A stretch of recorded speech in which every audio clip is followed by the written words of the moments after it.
We are live at Redskins Park, the indoor practice facility in Ashburn, Virginia. Redskins.com exclusive live coverage of OTA day number 4. Larry Michael, joined by Jake Rifles and Gabe Henderson. And this is OTA day number 4. Tomorrow, an open practice day with the media in attendance.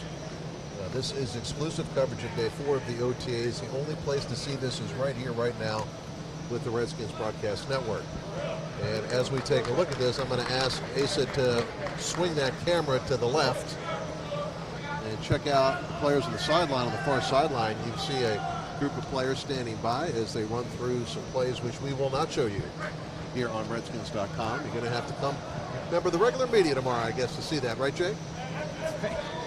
Yeah, I mean, they always start out practice with a few team drills for each quarterback. They get in the rhythm. Once they just get a little bit of their feet under them, then they go into the individual drills, and then they start to practice. We're not going to show you those plays.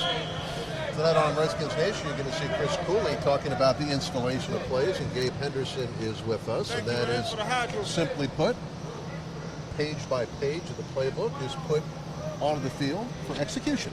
Yeah, for sure. I mean, this is the time of the year where you want to get those reps, get those mental reps also, as well as, I mean, for the coaches, they want to see what the guys are doing. I mean, this time of the year is so crucial for a lot of these rookies because this is their first time on the field with these guys. So they want to see how fast, you know, what this speed of the game is like. I mean, it's different from college. It's different from anything they've seen before. So send them out here with the veterans and everybody else will be good to see. So again, we're live in the indoor practice facility. Heavy rain last night in the D.C. area kind of made things a little soggy this morning as we got here. That's the beauty of this still pristine facility. Holding up pretty good over the last few years. And again, this is day 4 of the OTAs. OTAs will continue this week and continue after next week's mandatory minicamp. Go back to Jake Rifles and the fact that mandatory minicamp looms. A bit of a change in schedule this year for the Redskins. The OTAs ending after the mandatory minicamp, and I guess everybody's going to be here next week. Yeah, it's interesting because usually you want to see as many OTAs as possible before these guys have to come here. Because now, you know, you finish minicamp, you say, well, I guess the last set of OTAs is optional. Maybe I should start my vacation a little bit earlier. So it will be a good test to see who's really dedicated to coming to practice and learning this playbook. I'd imagine all the rookies and a lot of the younger guys are definitely going to be out there for that third week of OTAs because, again, you want to make an impression on coaches. And really, right now, you're thinking about training camp. You're thinking about how are we going to put the best stuff on tape as those coaches look at all of our, they have all of July to spend looking at all of our tape, all of the things that we've shown in practice and in the classroom, really. So you want to put as much positive thinking into these coaches' minds as possible before they have that little layover for training camp. Once again, you are watching live coverage of OTA day number 4 here at Redskins Park. We'll show you some action as soon as they move into the next section of this choreographed practice. These practices are timed out specifically, period by period. And we're indoors today because of the soggy conditions at Redskins Park. And Jake mentioned training camp. Obviously, that looms on the horizon. We've got the mandatory mini camp coming up next week, then the OTAs. A bit of a break. First day open to the public is July the 25th. And those dates are available on Redskins.com. It is free to attend. And the actual date you can register for your pass to get in free again is June the 1st. But the dates are there so you can plan your road trip to Richmond. July 25th, the first open practice, morning practice, afternoon walkthrough, and then you've got Fan Appreciation Day on the 3rd. There's a lot of opportunities for you to come to Richmond and see some of these young players and see the veterans as well. And competition this year at training camp game is going to be very, very tough. A couple positions really up for grabs. Yeah, a position that stands out to me is the cornerback position. It's about 8 cornerbacks that can play NFL ball right now, so that's going to be a position that I'm really looking forward to. The receiver position for sure. That position is really deep. Offensive line. I mean, all across the board, you're going to see a lot of competition, and competition is what makes everyone better. I mean, Case Keenum said it best a couple of weeks ago. He looks forward to this competition. I mean, it is what's going to make him a better player. He invites it in. And if you're a professional athlete and you don't like competition, I don't think this league is for you. I mean, across the board, like I said, you got safeties, you got tight ends, I mean, that's going to be a competition there. But one group, two position groups that I'm really looking forward to is the cornerback position and the wide receiver position. All right, here's a look at the quarterbacks here during OTA day number 4. And Case Keenum, Woodrum, and also Dwayne Haskins Jr. And sometimes it looks tedious, Jake Crane-Schreifels, who joins us, editor of Redskins.com, the same thing over and over and over. There's a method to the madness. You can see Jay Gruden really giving some pointers to Dwayne Haskins, and Dwayne Haskins all ears. It's funny because I think last year I talked to a lot of guys at training camp and said, what's your favorite drill? What do you guys like to do the most? I wouldn't say that these are the most engaging drills, but they are so important just in terms of warming up. You've got to have the accuracy, the arm control, just getting used to your target and your depth perception again. And, in here is a little bit different too. With the bubble, you've got a bit of a different feel just in terms of where you're targeting and how you're throwing. And I think all these guys really, especially when you look at Haskins talking about Case Keenum, they all respect what Case Keenum's been doing and the veteran status that he has. He's been in this league for a while now. He knows a lot of different systems and places. And so when you see Case Keenum doing these drills, it's an indication, okay, this guy's been in the league eight some years now. This is how it's supposed to be done, even when you're a veteran. So this is always a good opportunity for Dwayne and even Josh Woodrum to come in here and say, this is how a veteran does it. We're going to keep doing it just the way he is, because he's still engaged just like we should be. Only good as your receivers. Of course, Woodrum had a couple of good ones at Liberty, and watching receivers here, Gabe Henderson was one of those wide receivers. And Gabe, you got some depth here at the wide receiver position. This is a position that's got a lot more speed this year. Terry McLaurin, right there, number 17. He has stood out during these OTAs. And don't sleep on Cam Sims. Didn't play last year. It's like he's a rookie this year as well. Yeah, he's a rookie. I mean, he is practicing like he's a veteran, but, I mean, at the same time, he wants to compete. All these guys, like I said before, all these guys can play NFL ball. So, I mean, it's going to be a deep group. I mean, I feel like if somebody goes out, you're not going to miss a beat at all. I mean, Trey Quinn, Darvin Kinsey, he's going to try to make some noise, but you got those rookies that are pushing for competition, and I mean, these veterans, they're welcoming it on. I mean, being a wide receiver, it's all about the details. All about, you see these guys getting 2 feet in, putting the ball away, catching and snatching. I mean, it's all about the details, and these little details is what's going to separate each one apart from each other. In the far end zone, the traditional spot. I know we're screened a little bit, but I want to get to Bill Callahan. We're going to hear from Bill Callahan tomorrow.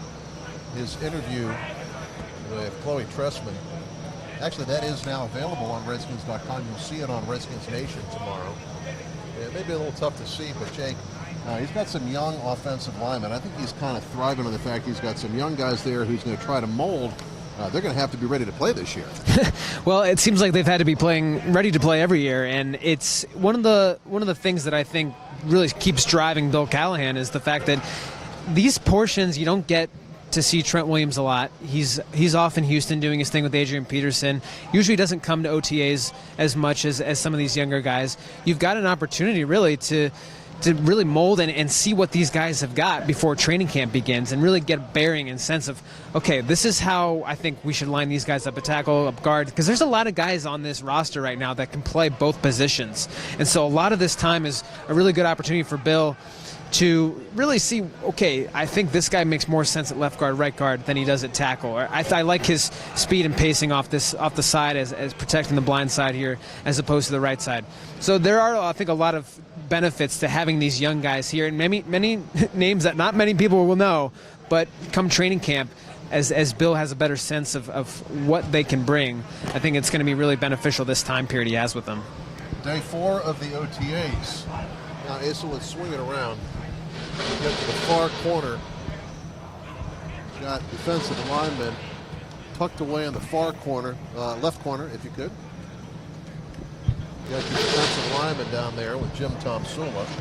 And again, that is a group that is considered maybe the best, the deepest on the team. You don't need that many defensive linemen. Redskins certainly have 5 good ones carried over from last year. A couple other guys are going to try to find a way to make the team.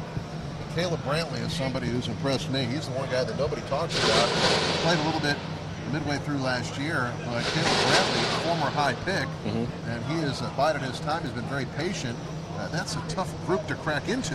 Yeah, it is a very tough group. Caleb Brantley, he's making some noise, like you said. I mean, in Cleveland last year, I mean, we saw him a lot. He was on Hard Knocks. He was one of the fan favorites. And seeing him here, a lot of fans are excited to see what he can do. Of course, it is a deep defensive line group. So, I mean, it is going to be, hey, where do I fit in? But I'm pretty sure he will find a way to, see where he fits in on this defense. John Allen, he's doing the drills right now. He's one of those guys that's going to work hard. So he's got somebody he's got a few guys that he can look at and see like, hey, I need to work like they work. They're the starters. I need to see what they're doing. They're working out hard. They're doing everything they need to do. So let me keep up the pace. Live coverage of the OTAs. Larry Michael, Jay Crane-Schreifels, along with Gabe Henderson. Great to have you with us today. Day 4 of the OTAs, and there are the inside linebackers. Josh Harvey Clemens has certainly put on some muscle. That's a long, lean athlete, very unique type of player.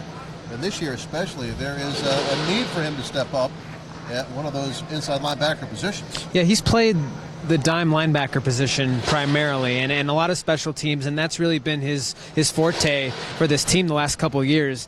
And it hasn't, I thought maybe last year he might have a chance to break out and kind of be a guy that could play a little bit more snaps in between. There are so many, because this league is so pass happy, you'd expect him to be a little more out in coverage.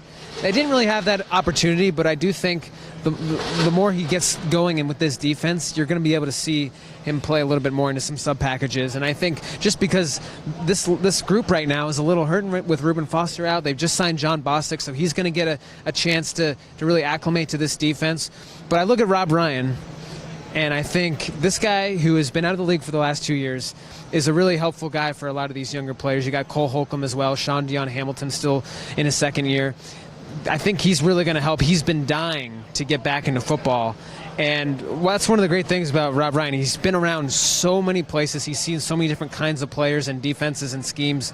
And he's just really, really excited to be back in football and see what this group can bring to the table. So I think just having his presence around, you mentioned all these D coordinators on this team with Ray Horton, Greg Minuski. I think it's really valuable for this group to have him under control. We are right on the sidelines. Couldn't get any closer. There's the wide receivers. Everybody's talking about Josh Doctson. You had a lot of comments. In fact, Redskins Nation yesterday, Joey Sabat cut my comment short about Josh Doctson. I got a bone to pick with my own producer. I'll talk to him about that. Oh, we're on live, aren't we? Oh, I forgot. Sorry, Joey. I'll talk to you about that privately, just between us. But it's great, Gabe. Look at this. Wide receivers right in your face. I mean, you almost want to get out there, don't you? Yeah, it does give me a little itch to keep playing. I don't know if these old legs could take another hit across the middle, though. Forget it. I'm not sure if they can take another hit, but I mean, these drills you got to love as a receiver. You step, turn your head around, look the ball in, tuck the ball in. I mean, it's all about the small details. And I mean, as a receiver, this is what separates the good from the great. So Cam Sims right here, who's looking to have a breakout year this season, he pays attention to those details. All these guys. So, I mean, it's going to be a great season for this position group, and I mean, the competition is going to make everyone better. There is action happening everywhere, Jake. Off to the right again, we've got the running backs now up with the quarterbacks. And I spoke about Chris Thompson. The last piece you and I did was outside. We talked about Samaje Perine and Chris Thompson. Guys being brought along slowly. AP's not here until next week, the mandatory minicamp. And these guys have been impressive so far. Yeah, I think when you have suffered the injuries like Chris Thompson has and like this really whole group has, there again, like we were talking about with the offensive linemen, there's a lot of chances for younger guys to get early reps. You're seeing that with Samaje right now. Even Craig Reynolds, a guy from Kutztown, one of the first guys they've had in the NFL in a long time. He's getting some chances, and he might be a training camp surprise just to at least make the training camp roster as we go into minicamp next week. So there are some opportunities for these guys to make an impression, and really it's a lot about special teams too. We've got a new special teams coordinator, Nate Katzer, and I think this is a prime opportunity. We talk about the positions all we can, but these guys who are rookies, who are young guys, undrafted guys, if they make their mark on special teams, that is their ticket to this team. Isn't that where our guy Blaze went to college? It is. Where's that at? Kutztown University in Pennsylvania. Pennsylvania, okay. Anyway, the horn signifies a change in the periods here during this OTA day number 4. So the offense is getting into position.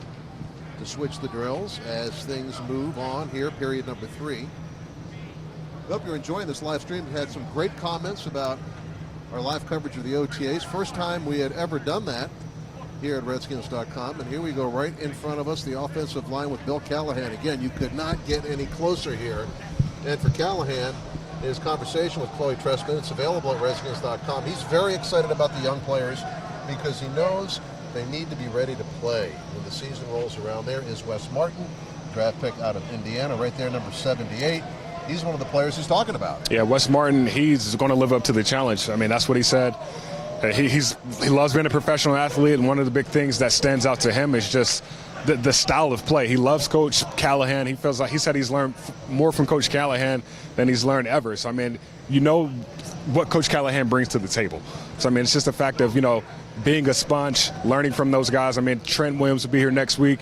Got Morgan Moses in there. So, I mean, he has a good group of guys to learn from.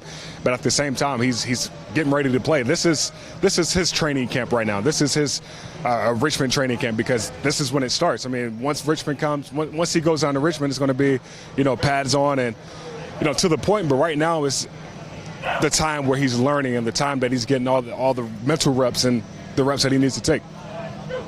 And I'll look around and get a look at the linebackers before we say goodbye. Once again, the drills are very interesting. And I want to go back to Jake and his comments about Rob Ryan. I mean, not a single person is not paying attention to a single second of when he talks. They are absorbing everything, and I think that is a good sign because he is commanding the respect of his players because of the credibility he brings. Different stops along the way he's been. Everybody knows his background and the family that he is part of. Yeah, I had a really great opportunity to talk with him for a while last week and hoping to get an article up on him in the next week or two. He told me last year one of the things he did in his off time as he was still waiting for a coaching opportunity was he went and worked on the naval ships in San Diego where his home is. He said he just couldn't, he had to get out. He had to be part of a team structure. He had to get out of his house where it's just quiet and he's got his wife and his daughter and he just needed something to be around the guys. So he went out and started working, basically sweeping the deck, just kind of doing very manual labor type of stuff with a lot of the servicemen and women on the ships. And just found out through a buddy he was able to sign up, got a background check, got it all figured out, and got a lot of good camaraderie there. And of course, I asked him, well, how much work did you actually do? He said, well, to be unfair, I did a lot more of just talking about my stories and past experiences in the NFL rather than just doing all the grunt work. So a little bit of both there. It's time for us to go. Tressway is punting into our position here on the sidelines for Gabe and Jake. Larry, Michael, thanking you for checking us out on Redskins.com. Don't forget, tomorrow, open practice. The media will be here. Check out Redskins.com for all your inside Redskins access. Again, thanks for watching.